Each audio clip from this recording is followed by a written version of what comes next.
proper form. You know, Let's say a bit about how This is at 12. This is at 14. 14, okay. Yeah. Because that's when we started high school back then. So I immediately fell in love with, powerlifting right away. Started doing meets.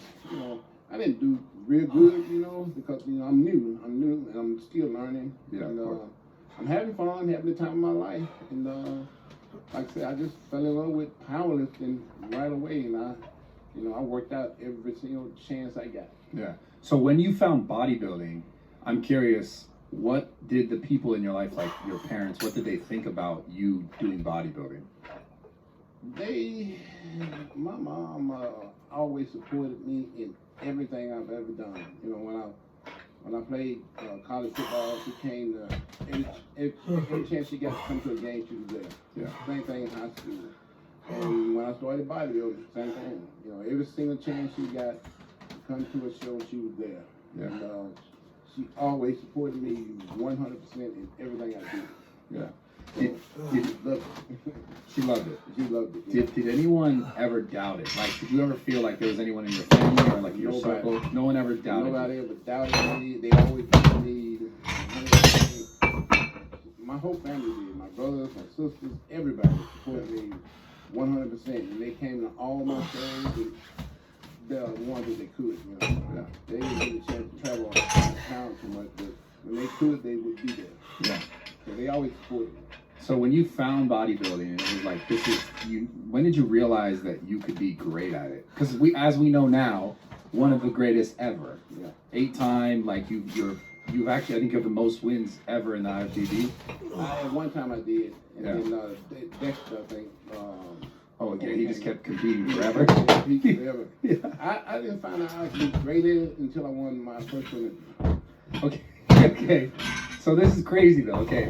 So you were training, and you won your first. That's when you realized you could be great at it. When you won your first Olympia. When I won my first Olympia. A lot of people don't know it though. I worked full time the whole time I was training. Getting ready for the Olympics. My first Olympia I won. I worked all the way up until like 2-3 days out. Before I left to go to the show. As a police officer. As a police officer. So, Yeah. the whole time I'm, doing bodybuilding, I'm just doing it because the guys told me to give me a free membership to the gym. Yeah. I didn't start bodybuilding until I was about 24, 25 years old. Yeah. And the only reason I did it, because I never forget it, like it was yesterday. The first time I went to the gym, he's like, man, you a pretty big guy. You ever do any bodybuilding? I'm like, no, dude, I ain't never did bodybuilding. I'm not into that. Prior to that, you were just powerlifting. Powerlifting. So your core before bodybuilding was 100% strength. Yeah, just strength. Okay. Never ever For years was thought what it about sounded like. bodybuilding. For years. For years, yeah. Okay. Never did any bodybuilding. Never wanted to do any. And I went to the gym probably like the first 3 or 4 days in the gym. He was like, man, you need to try this bodybuilding thing. And I'm like, no, dude, I don't want to bodybuild. I just want to, get a good workout in and go to work. Because I always went to work right after I, train every day. And he kept telling me, man, I think you could be Mr. Olympia, world champion. And I'm like, no, that's okay. I don't want to bodybuild. I just want to, get a workout in and go to work. And this was at 26 years old. Yeah, this is at, like, when I first went to the gym. This is my first 3-4 days in the gym. He's telling me all this stuff, and I'm like, no, I don't want to do it. I don't want to bodybuild. I just want to work out and go to work. That's all I want to do. I'm not interested in bodybuilding. So when did you realize, oh, this is my future. This is the thing that I'm going to go towards. When did you realize that? I never really thought about it. You didn't. I didn't, because I was working full-time in the police department. Yeah. Making real good money. I had nice cars. I had Corvettes. And, I remember seeing all this in the videos. Yeah, nice trucks. I had 2 or 3 vehicles, and I had my own house, Yeah. I had a brand new house and everything. And I just never thought about being a professional bodybuilder full-time. Yeah. It was just bodybuilding is secondary. Work for the police department is my primary objective. Right. So when it became full time and you knew that it was like the thing that you were gonna do, Did you know that you would be that great? Like that you would have that many titles? No. I never even thought I could win the Olympics because you know I was a police officer. Yeah. And that's really what I wanted to do. I wanted to have a career with the police department, and I say I was making real good money, and things was going real good for me. I had like 2 jobs. Besides working for the police department, I worked at Denny's on the weekends. Yeah. And then I would work at a place called Western Warehouse, the boot store. I was just thinking, how did you balance all this? Well, you know, I was always a hustler. Yeah. I just like, how do you have time to get the meals in? I just took my food with me. I took my food to work. You know, it only took me about 5-10 minutes to heat it up, and I could eat it right there in the car. Yeah. So you know that was never an issue, never a problem. There were some days where, you know, I didn't get a lunch break because I was so busy. Yeah. So what I would do is when I got a call, like to do an accident report, it takes about 2 hours. So while I'm filling out my accident report, I'm eating at the same time. Okay. So because I can't get a lunch break because I'm so busy at work. I wonder if people were making jokes like this big guy, like getting his meal in. See, they didn't see me because I always went home to do my. I was kind of smart in a way. I would work in the area where my house was. Okay. So I could always go home. This is so funny to me. I would go home. You get the meals. To get my meals in. Yeah. I would go home, use the bathroom, or take my bathroom break. Yeah. I made sure every time I was working for the police department, my house was in the same district that I worked in. So that made it that much easier for me. Yeah. What did the other police officers think that you were? Because you were you were a jack bodybuilder. You know, most of the guys didn't really pay attention to other guys. Everybody was, you know, trying to survive. I get it. Everybody's on their own. They're doing their own thing. They're taking care of their families. You know, they're trying to make as much money as they can. So everybody just stuck to their own thing, stuck to their own thing. Yeah. They was never really concerned about, you know, what other guys had going on. They were too busy trying to, you know, take care of their families, and provide for their families. Come on. So they really wasn't concerned with what I was doing. Yeah. So when did you stop being a police officer and just full-time bodybuilder?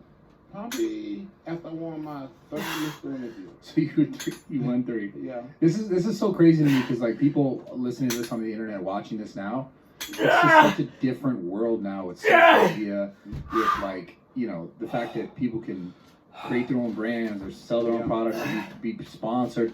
There's so much money in this industry now that didn't exist and wasn't relevant when you were in your prime and even on your way up.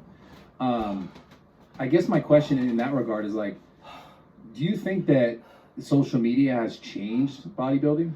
Oh, tremendously. Yeah. Tremendously, yeah. Because you can be a millionaire just from posting on the internet. Yeah. You don't have to do bodybuilding or nothing. You can just, you know, do your own thing and make millions of dollars just posting, you know, you working out. Yeah. Being in shape. Being in shape. Talking about it, teaching Talking people, about it, teaching people stuff.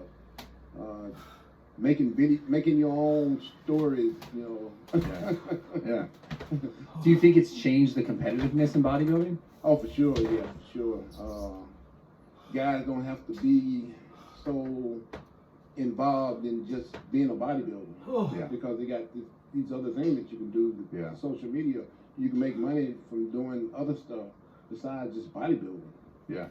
So back then, you know, we didn't have social media. So when we competed, you know, everybody was competing, you know, for the money. You know, to make money off bodybuilding. Now they got so many other avenues from social media that you can make money from. Yeah, and what I found interesting, we talked about this in gym earlier, we were training, was you guys never in that era really got a chance to see each other. So there wasn't like, oh, you could see like, Chris Bumstead could see his competitors coming up now, and these people can see each other because there's so much content being made along the way. Yep. You guys were just like completely in the dark, and you saw them that day, and you were like, oh shit. You didn't see your competitor until the day of the show. Yeah. Leading up to that, you never knew what anybody was doing, how hard they were training. Yeah. You didn't know anything about what the other guy was doing. So I find this so interesting because this dynamic, this concept, like, for example, I did social media from the very beginning of social media, like about 2011. Like, Instagram started at the end of 2010. So, like, I started October, not October. It started in October 2010. Yeah. I started in, like, I don't know, it was like the next year, 2011, and it had just started, like, Instagram. So I didn't have examples of, like, oh, I can do this on the internet and become a social media person, because there was no one doing that. Like, it wasn't a thing. Like, I guess in a sense kind of pioneered that. Yeah. And I find it interesting, like, you in the bodybuilders back then pioneered, like, bodybuilding in its entirety. But I find it interesting now, and the question I'm trying to get to is, because there's so much comparison between people, do you think that it's changed bodybuilding? Like, it seems like it's like it's a completely different sport almost now. All right, guys, quick interruption. This podcast is sponsored by BetterHelp. It's a mobile therapy platform where you don't have to go and, like, talk to someone in person. I've been to therapy tons of times. It's like fucking changed my life drastically. It always helps to have someone to talk to that is, like, unbiased of your actual, like, situation that's going on. And now this is a simple way for you to get engaged with a therapist on your own time, at your own accord, so you don't feel like you have to, like, show up somewhere every day at, like, fucking 4 p.m. or twice a week at 4 p.m., whatever it is, you got traffic. It's through the phone, it's through Zoom calls. I'm joining over 2 million people who have used this platform successfully. All right, I invite you guys to check it out. Go to betterhelp.com/rawtalk. You guys get a 10% off your first month with the link right there. Again, that's betterhelp.com/rawtalk. And yeah, let's get back into this podcast. Yeah. Like, and just in general, the comparison of, if I saw you on the internet posting this or doing that, and trying to do it or copy it, or now I'm worried about what you might look like on stage, versus, like, what I'm saying is, prior to social media, even when I trained, you just did it. You almost did it because you really, really loved it. And this is something we talked about in the gym.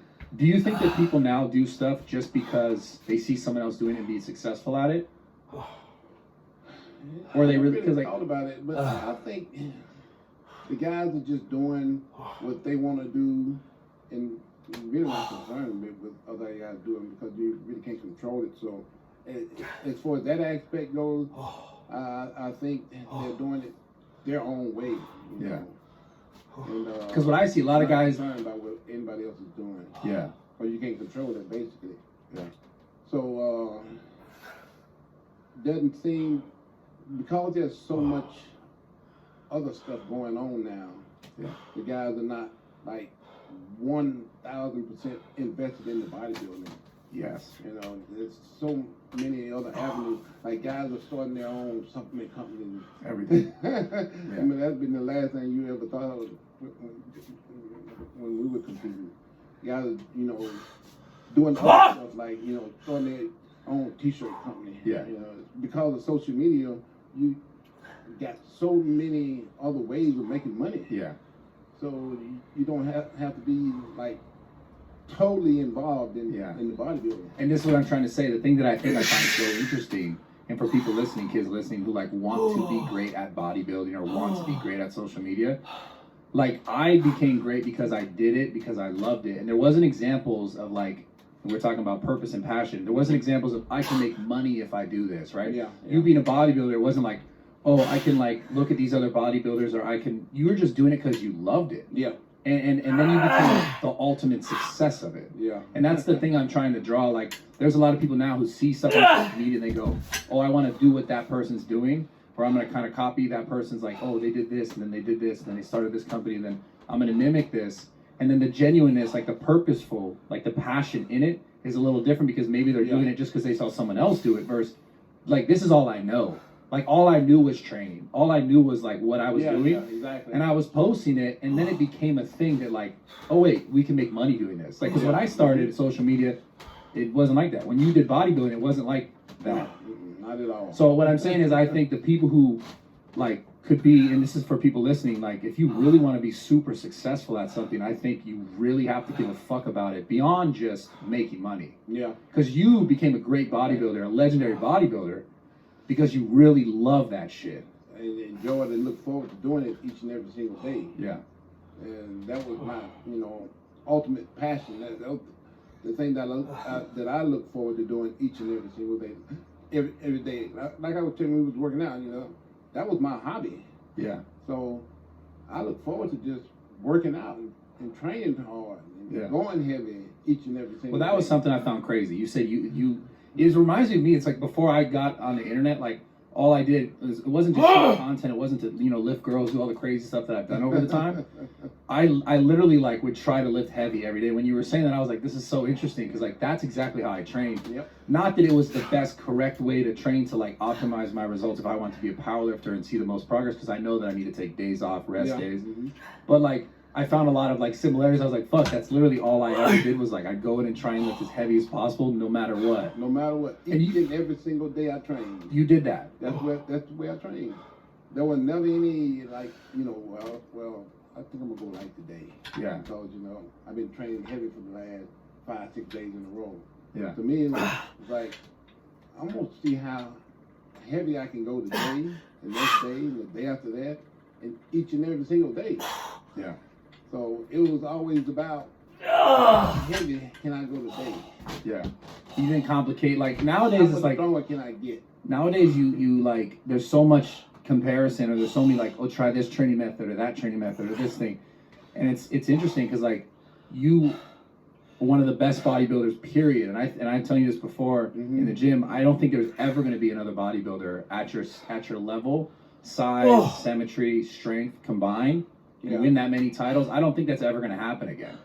And I think it came down to like the fact, like I was saying earlier, like you really loved it for it. Yeah, and look forward to it each and every single day. And never had. I'm going to say good night tonight. Maybe one bad day that I can think of. I'm not getting up. One bad day. When I, didn't feel so good. I didn't get sick a lot. She's on tomorrow. Maybe. Chest and biceps, and a couple of triceps. Through my whole career. Yeah. Nice. I might got